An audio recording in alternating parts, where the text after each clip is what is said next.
Sir क्या समझते हैं कि ये जो 36 घंटे गुजरे हैं, इसके अंदर खत्ते में जिस हद तक बमबारी हुई है, जिस हद तक तमाम अहदाफ को निशाना बनाया गया है, और दोनों फरीकों को अगर देखा जाए तो कोई भी इस पर आमादगी का इजहार नहीं कर रहा कि टेबल टॉक हो सकती है।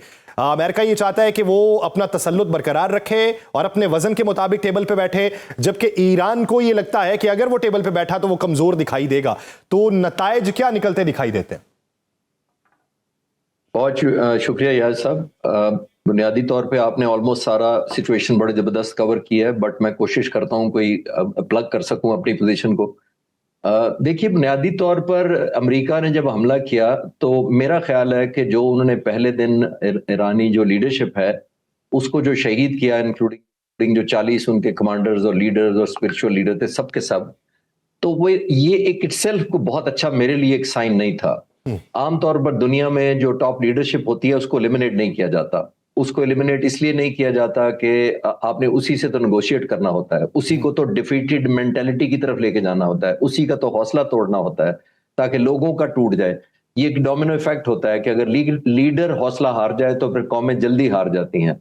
लेकिन इन्होंने, मेरा ख्याल है, मिसकैलकुलेशन ये की कि इन्होंने सबसे पहले लीडरशिप को और उनके साथियों को, जो टॉप लीडरशिप थी, उसको पर्दा स्क्रीन से हटाया ताकि एक कॉन्फिडेंस दिया जा सके लोगों को और ये कहा जा सके कि आप बस तैयार हैं, आप जनाब सदारती महल पर कब्जा कर लें और बार दौड़े जाएं और अदालतों को टेक ओवर कर लें। मेरा ख्याल है कि इन्होंने किया था कि ये फैसिलिटेशन होगी। तो ये इटसेल्फ पहली मुझे वो इतनी स्ट्रैटेजी में कोई साउंडनेस नजर नहीं आई। फिर प्रेसिडेंट ट्रम्प का जो खिताब था जो पहले दिन उन्होंने किया, उसके अंदर आमतौर पर जब लीडर और वो भी सुपर पावर हो और इतने छोटे मुल्क के मुकाबले में उतरे तो वो सबसे पहले अपनी रीजनिंग या जस्टिफिकेशन देता है। अगर कांग्रेस को नहीं भी दी तो यहां देता है कि हमें क्यों करना पड़ रहा है ये हमला, नंबर वन। फिर वो अपनी स्ट्रैटेजी अनफोल्ड करता है कि हम इस तरह अनफोल्ड करेंगे और ये करेंगे, और आखिर में वो अपने वॉर ऑब्जेक्टिव्स या वॉर ट्रॉफी बताता है कि हमने ये वॉर ट्रॉफी लेकर आनी है। ये होता है। अब क्योंकि इनिशिएटिव सारा प्रेसिडेंट ट्रम्प के पास था, सारी फोर्स उनके पास है, सरप्राइज उनके पास है, तो उनको सब कुछ बताना चाहिए था कौम को। लेकिन मैं हैरान हुआ उनकी तकरीर सुनकर, उन्होंने कहा हमने हमला कर दिया ईरानी लोगों, अब तुम अपना रोल प्ले करो। ये मुझे समझ नहीं आई थी स्ट्रैटेजी की। तो फिर आपने 2 दिन बाद देखा, उस वक्त तो फुट ऑन ग्राउंड का जिक्र ही नहीं था। उन्होंने तो ये समझा था कि ईरानी लोग ही टेक ओवर कर लेंगे जाके। फिर ईरानी लोगों ने नहीं टेक ओवर किया, और उसकी एक वजह है, जो इनका पहला एक्शन था उसकी रिपल इफेक्ट है, यानी एक वेव्स बनी है उसकी। जब आप इतने बड़े स्पिरिचुअल लीडर को मार दें, जो ईरानी लीडर्स नहीं था, सिर्फ ईरानी लोगों का नहीं था, पूरी दुनिया में जो अहले तशी रहते हैं उनके लिए एक बहुत बड़ा रोल मॉडल था, एक बॉन्डेज था, एक होप था, रे ऑफ होप था।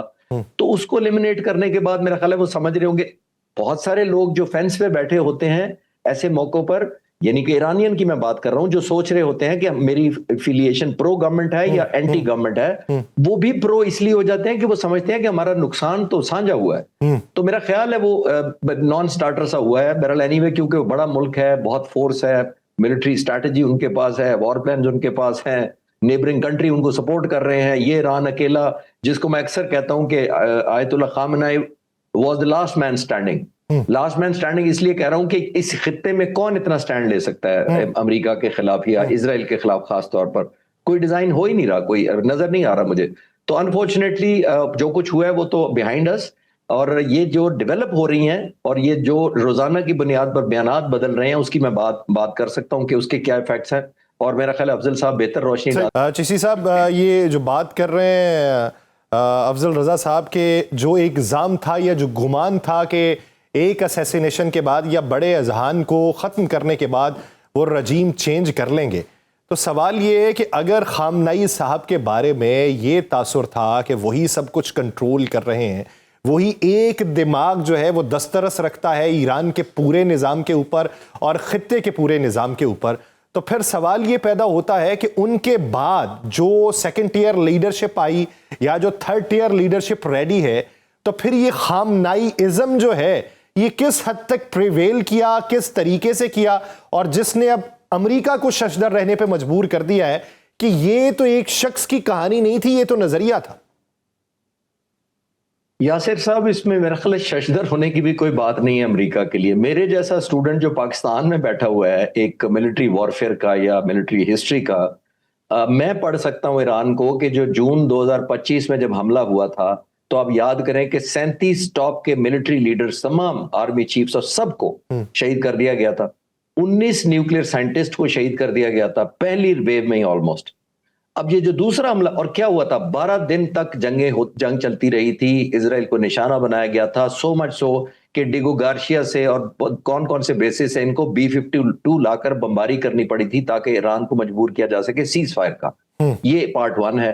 पार्ट 2 ये है कि अब दूसरी जंग शुरू होती है, अब जो 4 दिन पहले शुरू हुई, तो इन्होंने पहले दिन इंक्लूडिंग आयतुल्ला खामेनेई और 40 टॉप लीडर्स को फिर शहीद कर दिया। तो इनको समझ नहीं आई थी कि इनकी ईरान का जो सिस्टम, जो मैं कई महीनों से फॉलो कर रहा हूं, देखिए ईरान का जो सिस्टम है उसकी सबसे बड़ी स्ट्रेंथ आइडियोलॉजी है।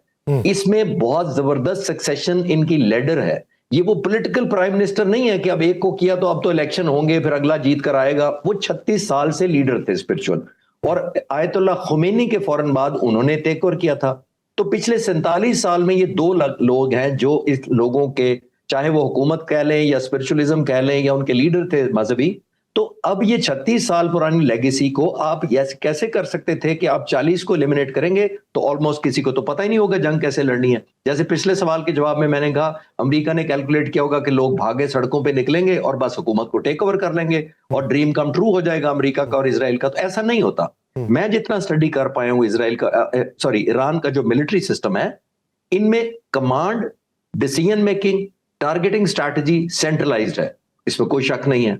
लेकिन एग्जीक्यूशन और मैनिफेस्टेशन जो है सारे प्लान की, वो डिसेंट्रलाइज्ड है। इसका मतलब यह है कि 1.7 मिलियन स्क्वायर किलोमीटर का इलाका जो ईरान इजराइल से 70 गुना बड़ा है, इसकी डिसेंट्रलाइज एक्विजिशन होती है। जिसका मतलब यह है कि जो कमांडर इस वक्त बिल्कुल नॉर्थ में कहीं बैठा हुआ है, वहां पे उसको पता है कि मेरे ये जो मिसाइल मुझे दिए गए हैं या ये वेपन्स का जो अंडरग्राउंड जखीरा मेरे पास है, मैंने इस सीक्वेंस में इस टारगेट को इतने टाइम फ्रेम के बाद लगना है। ये मेरा मानना है, ये मेरी थोड़ी रिसर्च कहती है। तो आप देख लें पिछले 12 दिन में भी यही हुआ, और आयतुल्ला खुमैनी खामने के जाने के फौरन बाद उसी तरह ऑफेंस लॉन्च हो रहा है, उसी तरह उन्होंने अपना रिजॉल्व किया हुआ है। और मेरा मानना यह है कि ये कंटिन्यू करेगा। ये अमेरिका को क्यों शर्जदर वाली बात इसलिए मैं एग्री नहीं किया कि इसमें कौन सी रॉकेट साइंस थी। इनको पहले कल्चर पढ़ना चाहिए था कि हजारों साल, कम से कम 6-7 हजार साल पुरानी उनकी तारीख है। आज तक हमला नहीं किया, पिछले कई मॉडर्न हिस्ट्री में भी इराक के साथ 8-10 साल लड़ते रहे, हार जीत तो छोड़ दें, मैं रिजॉल्व की बात कर रहा हूं। मेरा जाती रिसालपुर एकेडमी में जब एयरफोर्स में था, मेरा एक जाती स्टूडेंट ईरानी था, इंतहाई मोटिवेटेड था बाकी मुल्कों की निस्बत, जो बाकी मुल्कों से कैडेट आए थे, हाईली इंस्पायर्ड, नेशनलिस्ट, गो गेटर टाइप था। तो मैं पर्सनल एक्सपीरियंस से कह सकता हूं, मैं कहना ये चाह रहा हूं कि इनको ये रीड करना चाहिए था। और फुट ऑन ग्राउंड वाली जो अब बातें आ रही हैं, एक बात मैं जल्दी से क्लोज करने की कोशिश करता हूं, ये एथिकली उनको पहले सोचना चाहिए था। और ये देखिए, 2 मुल्कों के दरमियान कंपैरिजन में आपको 1 मिनट के अंदर खत्म करूंगा कह के कि एक तरफ ईरान ले लें, एक तरफ इजराइल ले लें।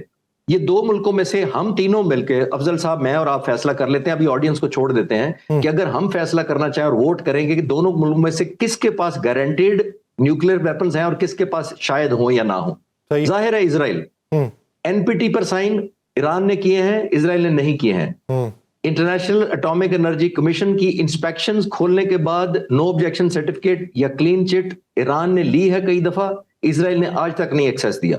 तो कौन सी मोरालिटी और एथिक्स? और ऐसा मुल्क जिसके पास 80 से 100 न्यूक्लियर वेपन्स हैं, वो हमलावर हो रहा है उस मुल्क पर जो अभी जिस पर शक है। डिप्टी फॉरेन मिनिस्टर फॉर्मर थे इजराइल के, मैं एक टॉक शो में देख रहा था, वो अपीयर हुए तो होस्ट ने उनसे कहा कि अंग्रेजी में कहा कि आपका मैंने सुना है हमने आपके पास के 80 से लेकर 100 न्यूक्लियर वेपन्स हैं, what do you have to say about it? तो उन्होंने जवाब दिया, सो व्हाट। मतलब अपने बारे में आप कहते हैं सो व्हाट, कि अगर हमारे पास हैं तो इसमें अचंभे की कौन सी बात है? तो आप शक की बुनियाद पर एक 9 करोड़ मुल्क के ऊपर चढ़ दौड़ते हैं, और फिर कभी फुट ऑन ग्राउंड कहते हैं, कभी कहते हैं लंबी हो सकती है, कभी कहते हैं मेरी टीयर लीडरशिप ने मान ली है मेरी बात, बस वो सुलह होने मेरे से तो माफिया मांगने शुरू हो गए।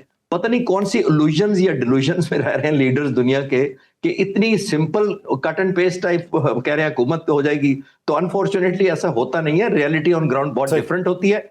या शायद वो रियलिटी ऑन ग्राउंड को देखना ही नहीं चाहते, क्योंकि वो ऑप्टिक्स के लिए मुज़ाकरात को इस्तेमाल कर रहे थे, और ऑप्टिक्स को यूज करके उन्होंने एक किस्म का मिसलीड करके मुज़ाकरात का नाम लेके सारा अटैक अनफोल्ड किया।